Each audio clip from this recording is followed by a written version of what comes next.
முஸ்லிம் சமூகத்தின் ஜனாசாக்களை 20வது திருத்தச் சட்டத்தினூடாக எரித்து சாம்பலாக்குவதற்கு பின்னணியில் நின்றார்களா முஸ்லிம் அரசியல் தலைமைகள்? ஜனாசா எரிப்பு விடயத்தில் அறவே சம்பந்தமில்லாத அதிபர் ரணில் விக்ரமசிங்கவை முஸ்லிம் சமூகத்துக்கு எதிரியாக காட்ட முனைகின்றாரா ரவுஃப் ஹக்கீம்? 20வது திருத்தச் சட்டத்தினூடாக முஸ்லிம் அரசியல் தலைமைகள் பெற்றுக்கொண்டது டாலர்ஸா அல்லது ரூஃபாவா? Join beat tube leader. எங்கட மையத்தரிக்கிற நேரம் ரோட்டுக்கு வந்து எங்களோட போராடினார் சஜித் பிரேமதாசன். நாங்க மறக்கல, அது உண்மைதான். விக்ரமசிங்க தோத்து போறேன்னா எலெக்ஷன் நடத்த மாட்டார். அதையும் ஒரு பார்க்கத்தான் நிற்கிறாங்க.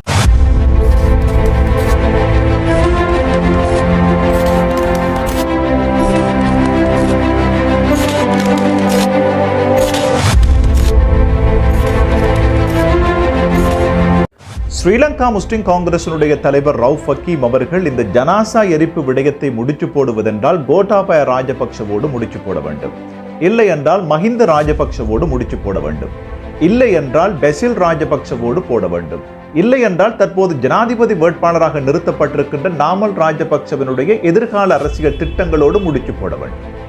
ஆனால் ஸ்ரீலங்கா முஸ்லிம் காங்கிரசினுடைய தலைவர் இந்த ஜனாசா எரிப்பு விடயத்தை சஜித் பிரேமதாசாவை வெல்ல வைப்பதற்காக அறவே ஜனாசா எரிப்பு விடயத்தோடு சம்பந்தப்படாத ரணில் விக்ரமசிங்க அவர்களை தோற்கடிப்பதற்காக இன்று பிரச்சார யுக்தியாக கையில் எடுத்திருப்பது எதற்காக என்பதுதான் இங்கு ஆராயப்பட வேண்டிய ஒரு மிக முக்கியமான ஒரு கேள்வியாக இருக்கின்றது. ஸ்ரீலங்கா முஸ்லிம் காங்கிரசினுடைய தலைவர் ரவுஃப் ஹக்கீமிடம் ஒன்றை மாத்திரம் நாங்கள் சொல்லிக்கொள்ள விரும்புகின்றோம். அதாவது ரணில் விக்ரமசிங்க எதிர்வருகின்ற செப்டம்பர் 21ஆம் தேதி இடம்பெறப் போகின்ற ஜனாதிபதி தேர்தலிலே வெற்றி பெறப் போகின்றார். ஸ்ரீலங்கா முஸ்லிம் காங்கிரசினுடைய தலைவர் ரவுஃப் ஹக்கீம் அவர்கள் எதிர்வருகின்ற 21ஆம் தேதி, அதாவது செப்டம்பர் 21ஆம் தேதி இடம்பெறப் போகின்ற ஜனாதிபதி தேர்தலிலே தற்போதைய எதிர்க்கட்சி தலைவரான சஜித் பிரேமதாசாவை ஆதரிப்பதற்கான முடிவினை எடுத்திருக்கின்றார். வடகிழக்கை தளமாக கொண்ட ஸ்ரீலங்கா முஸ்லிம் காங்கிரஸ், அதாவது வடக்கையும் கிழக்கையும் தளமாக கொண்டு ஸ்ரீலங்கா முஸ்லிம் காங்கிரசினுடைய ஸ்தாபக தலைவர் எம்.எச். அஷ்ரப் அவர்களினால் உருவாக்கப்பட்ட ஸ்ரீலங்கா முஸ்லிம் காங்கிரஸ் இன்று வடகிழக்குக்கு வெளியே நின்று கொண்டு யார் ஜனாதிபதி என்கின்ற ஒரு விடயத்தை தீர்மானித்துக் கொண்டிருக்கின்றது. ஆனால் வடகிழக்கிலே வாழ்ந்து கொண்டிருக்கின்ற மக்களையோ அந்த மக்கள் பிரதிநிதிகளையோ எந்தவித ஆலோசனைகளையும் கேட்காமல், அவர்களுடைய எண்ணங்களை பிரதிபலிக்காமல் தான் தோன்றித்தனமாக ஒவ்வொரு தேர்தல்களிலும் ஸ்ரீலங்கா முஸ்லிம் காங்கிரசினுடைய தலைமை தான் தோன்றித்தனமாக முடிவுகளை எடுத்துக் கொண்டிருக்கின்றது. இதை அராஜக அரசியலின் உச்சமாக பார்க்கலாம்.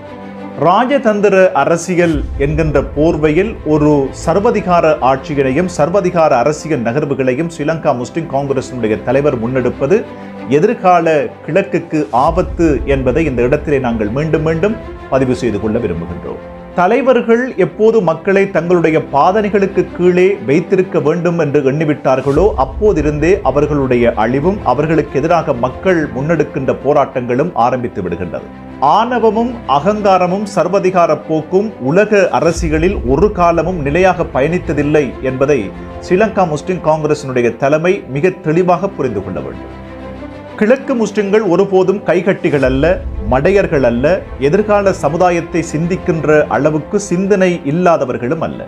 ஸ்ரீலங்கா முஸ்லிம் காங்கிரஸ் என்கின்ற கட்சியை உருவாக்கியது பெருந்தலைவர் எம்.எச். அஷ்ரப்பாக இருக்கலாம். ஆனால் எம்.எச். அஷ்ரப் என்கின்ற அரசியல் ஆளுமையை உருவாக்கியது வடகிழக்கிலே வாழ்ந்து கொண்டிருக்கின்ற முஸ்லிம் மக்கள் என்பதை நீங்கள் தெளிவாக உணர்ந்து கொள்ள வேண்டும். அந்த மக்களுக்கு இன்னும் ஒரு அரசியல் தலைவரை உருவாக்குவதற்கு தெரியும், அதற்கான காலமும் கனிந்திருக்கின்றது. இலங்கை முஸ்லிம் அரசியலையும் மக்களையும் ஏமாற்றி அரசியல் பிழைப்பு நடத்தி 24 வருடங்கள் நிறைவுக்கு வருகின்றது.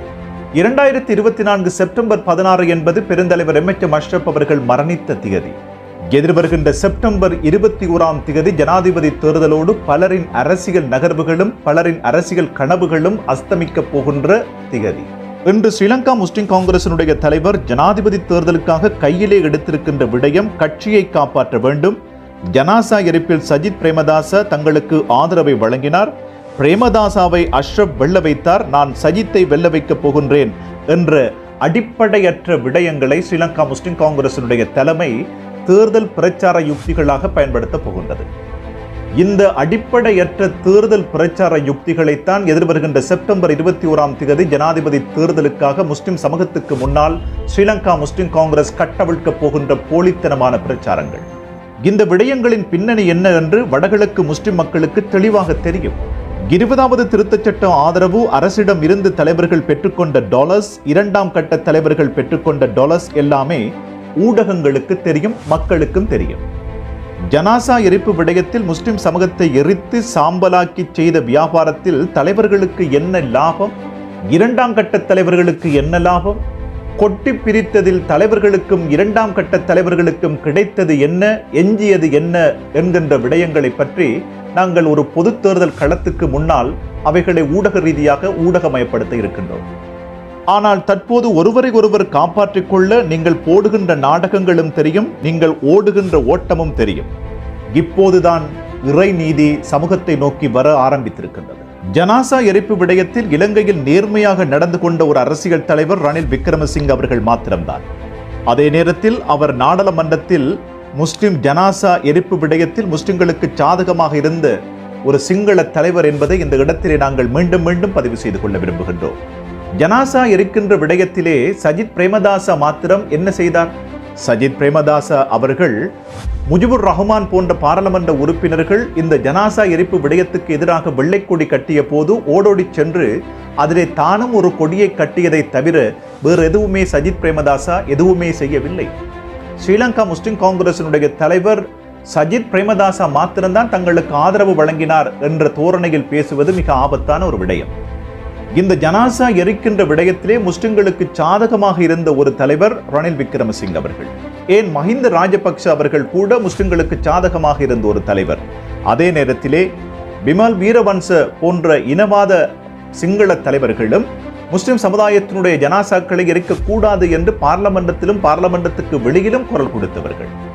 முஸ்லிம் ஜனாசாக்கள் எரிக்கப்பட்ட போது அந்த ஜனாசாக்களை ஏன் எரிக்கின்றீர்கள் என்று கேள்வி எழுப்பிய அதிபர் ரணில் விக்ரமசிங்க அவர்களோடு இந்த ஜனாசா எரிப்பு விடயத்தை ஸ்ரீலங்கா முஸ்லிம் காங்கிரசினுடைய தலைவர் மீண்டும் மீண்டும் முடிச்சு போடுவது எதற்காக என்கின்ற விடயத்தையும் முஸ்லிம் சமூகத்துக்கு ரவுஃப் ஹக்கீம் அவர்கள் தெளிவுபடுத்த வேண்டும்.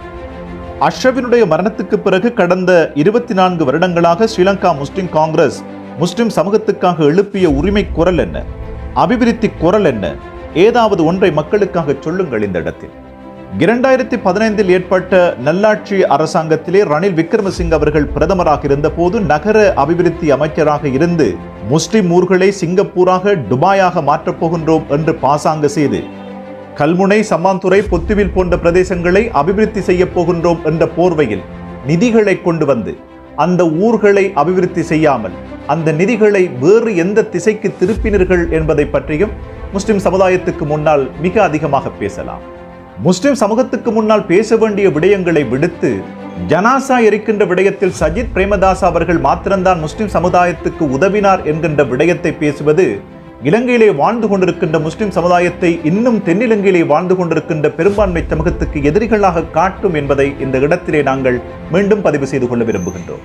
இன்னும் வெற்றி பெறப்போகின்ற சிங்கள அரசியல் தலைவர்களுக்கு எதிரிகளாக இலங்கையிலே வாழ்ந்து கொண்டிருக்கின்ற சிறுபான்மை சமூகமான முஸ்லிம் சமுதாயத்தை காட்டுவதற்கு எத்தனிக்க வேண்டாம் என்பதை பணிவாக இந்த இடத்திலே நாங்கள் சொல்லிக்கொள்ள விரும்புகின்றோம்.